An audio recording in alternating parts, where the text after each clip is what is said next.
For another They Belong in the Hall of Fame video. And I'm going to bring up a name some of you newer fans may have never heard of. Harry Hyde, gentleman from Kentucky, passed away in the mid-90s.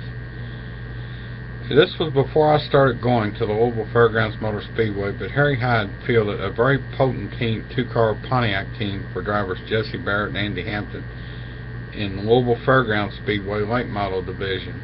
Not to be confused with Louisville Motor Speedway that you might in the 90s, early 2000s remember truck races from. Two totally different tracks, totally different locations. But in 1965, and I'm going to link to the Wikipedia article on Harry Hyde, North Criswell, K&K Insurance out of Fort Wayne, Indiana, hired Harry Hyde to build a NASCAR team. They ran Dodges.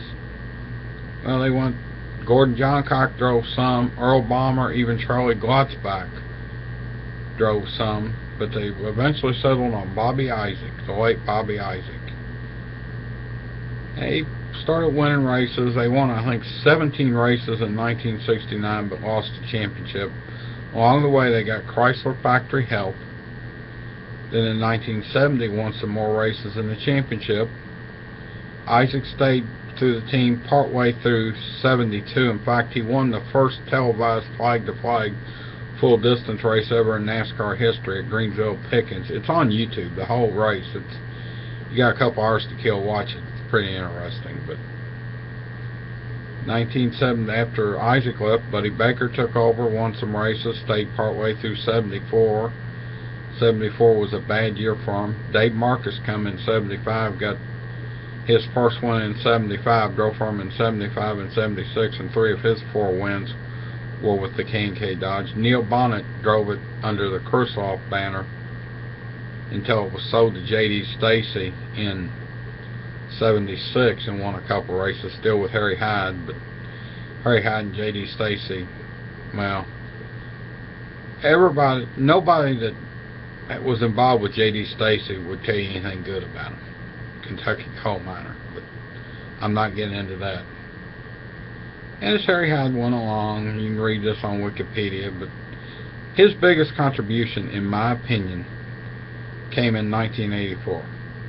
A car owner said, there was a car dealer said, I want to start a Winston Cup team. Hired Harry Hyde to run it.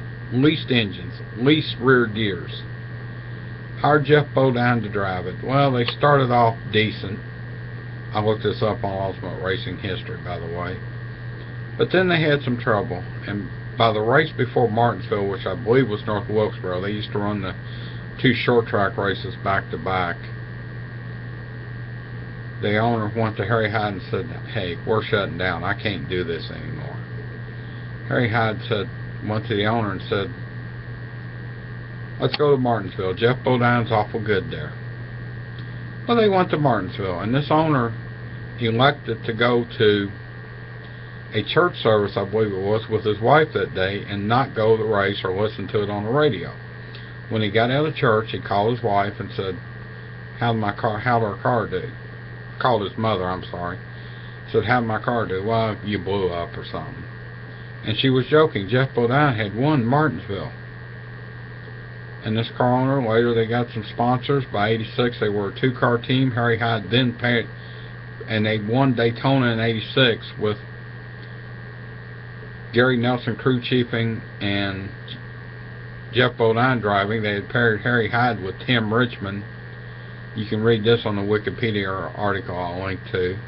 Won 6 or 7 races in 86 and a couple in 87 before the age diagnosis come out. Harry Hyde was also the character Harry Hogg in the Days of Thunder movie was loosely based on Harry Hyde. But what's funny about this car owner, tonight he was just involved in at least his 13th Premier Series championship. It was Rick Hendrick. He was almost out of business in 84, and Harry Hyde talked him into going to one more race. Yeah, I say 13 because I'm not sure that when Bobby Labonte won the championship for Joe Gibbs, They may have been running Hendrick engines. I would have to look that up, but I can confirm 13 real easy. 6 by Jimmy Johnson, 4 by Jeff Gordon, 1 by Terry Labonte, all driving for Rick Hendrick. And engine building, Hendrick Engines won in 2011 with Tony Stewart, and in 2014 with Kevin Harvick. So again, these, as usual, strictly my opinion. But Harry Hyde belongs in the Hall of Fame.